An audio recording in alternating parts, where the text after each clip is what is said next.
বিরতির পর স্বাগত। আগামী 10 বছর উচ্চ আয়ের দেশ হবে ভারত।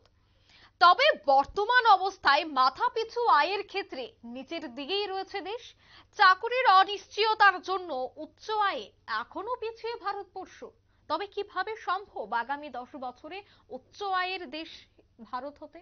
সে বিষয়ে বিস্তারিত জানবো। টেলিফোন লাইনে রয়েছে নিউজ ভ্যানগার্ড প্রতিনিধি সুপ্রীতি মুখার্জি। সুপ্রীতি, পরিসংখ্যান বলছে যে আগামী 10 বছরে উচ্চ আয়ের দেশ হবে ভারত, কিন্তু সেক্ষেত্রে বলা হচ্ছে যে চাকরি অনিশ্চয়তার জন্য উচ্চ আয়ের দিকে অনেকটাই পিছিয়ে রয়েছে ভারতবর্ষ। কি জানা যাচ্ছে? দেখো, এই মুহূর্তে দাঁড়িয়ে ভারতের যে বিশেষ রিসার্চ চলছে একটি সংস্থার পক্ষ থেকে, সেই সংস্থার দাবি হচ্ছে ভারতে এই মুহূর্তে দাঁড়িয়ে লোয়ার ইনকাম ক্যাটাগরি চলছে। আর এই মুহূর্তে ভারত তার জন্য লোয়ার ইনকাম ক্যাটাগরির এক প্রকার দেশ, যেটাকে বলতে বাধ্য হচ্ছেন ওই সংস্থা।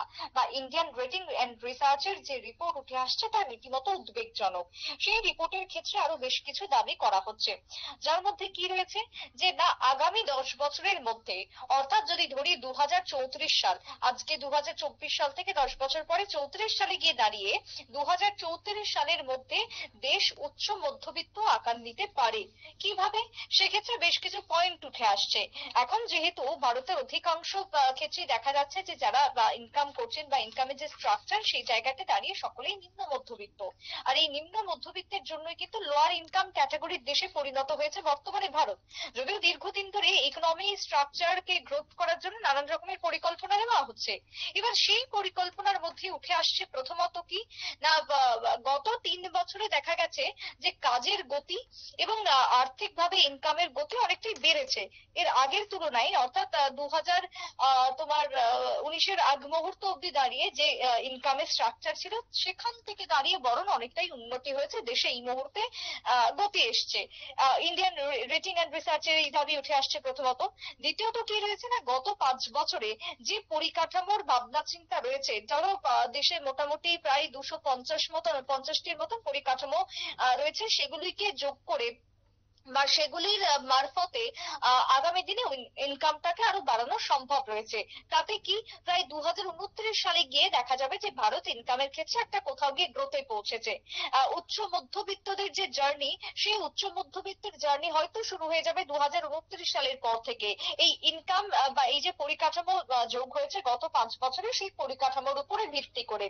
এবারে যদি বলি তৃতীয়ত, 2022-23 অর্থবর্ষ, যে 22-23 অর্থবর্ষে ইনকামের যদি আমরা পার্সেন্টেজ ধরি, তাহলে মাথা পিছু আয় লক্ষ্য করা গেছে 1,72,000 টাকা। এর বেশি নয় কোনো ক্ষেত্রেই। এবার সেই জায়গাতে এটা ধরো দেশের প্রায় 80%-90%-এর ক্ষেত্রে 1,72,000 টাকা আয় হচ্ছে মাথা পিছু। এবার সেই পার্সেন্টেজটা কত গ্রোথ হয়েছে না, বিগত বছরের থেকে, অর্থাৎ 2020-21 থেকে 15% গ্রোথ অর্থাৎ বেশি হয়েছে 2023-24 অর্থবর্ষে। এবারে আগামী দিনে, অর্থাৎ এবার 24 সাল থেকে শুরু করে আগামী 29 সাল পর্যন্ত এই লক্ষ্য মাত্রাটা কোথাও গিয়ে 2,30,000 টাকা মাথা পিছু হতে পারে বা তার আশপাশে হতে পারে। এটাই কিন্তু এই মুহূর্তে দাবি করা হচ্ছে। যদি তাই হয়, তাহলে এখন ভারতের গায়ে বা ভারতের কাছে যে তকমাটা লেগে রয়েছে লোয়ার ইনকাম ক্যাটাগরির দেশ এই মুহূর্তে ভারতবর্ষ, সেই জায়গাতে দাঁড়িয়ে উচ্চ মধ্যবিত্তদের যে জার্নি, সেটা কিন্তু শুরু হয়ে যাবে 10 বছরের মধ্যেই। সেই সম্ভাবনার কথাই এবার উঠে আসছে। ধন্যবাদ সুপ্রীতি।